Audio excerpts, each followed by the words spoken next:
So, what does your typical day agenting look like so far? I spend a lot of the time still trying to get to learn all the systems of the database and how we're entering contracts into the system, and also communicating with our sub-agents on the international side. If there's anything going on with any of the Stamola authors, I try to help get foreign covers approved. I try to get some information to some of the literary scouts who are looking to help their clients.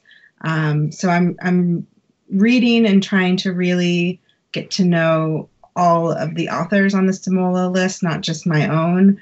It's really important for a foreign rights representative to just have a good feeling of what everyone is doing. So I feel like I just try to stay really alert and involved in everybody else's stuff as well as my own.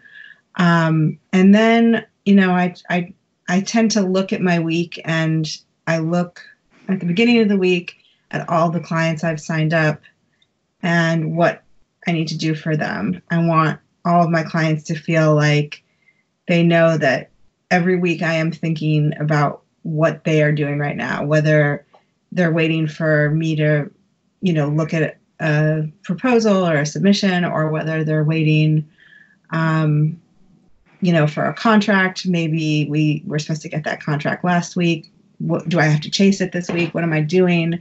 So I'm really also trying to be as client focused as I can. I'm trying to set schedules for my clients so that they get me revisions in a certain time, so I can book out weeks in which to do an edit before I submit something.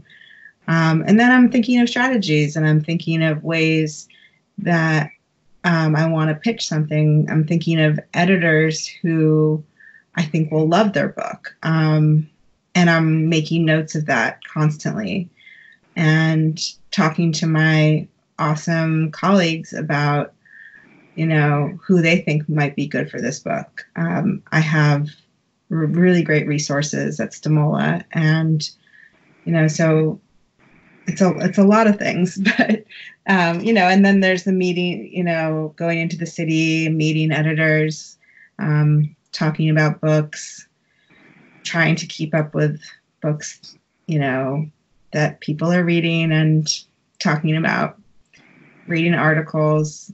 You get the publisher's lunch and the publisher's marketplace, and if you delete it and you don't read it, that's the one time where there's something in there you're going to have known about. Of course. So I do try. I do try to kind of skim all of those or save them for like lunchtime or a quieter time to just, take in what's going on in the market. It's hard. There's a lot to follow. So when does your day start and end? Or does it end? It's a good question. I'm very lucky, and I think a lot of agents who don't work normal office hours are in the same position that I'm in, where, we really can work whenever we want, but I do try to follow generally like a 9 to 5 schedule. But because my office is also in my home, I do tend to work some evenings if I need to do something that's more focused, that's like more specific, whether it's, working on a rights guide or editing a manuscript or reading a submission. I try not to do kind of more tasky email work at nighttime, but I like working at night. I like the quiet of the nighttime after my son goes to bed.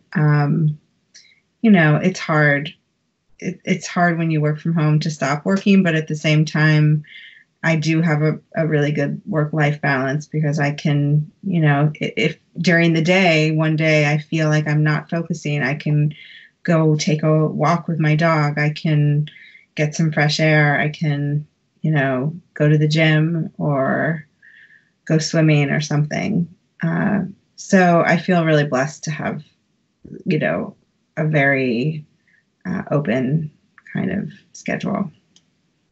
My 6-year-old is very good at dictating when Daddy should take a break. It's time to stop working and focus on all the things I want. Okay, yeah, let me take care of that. Yeah.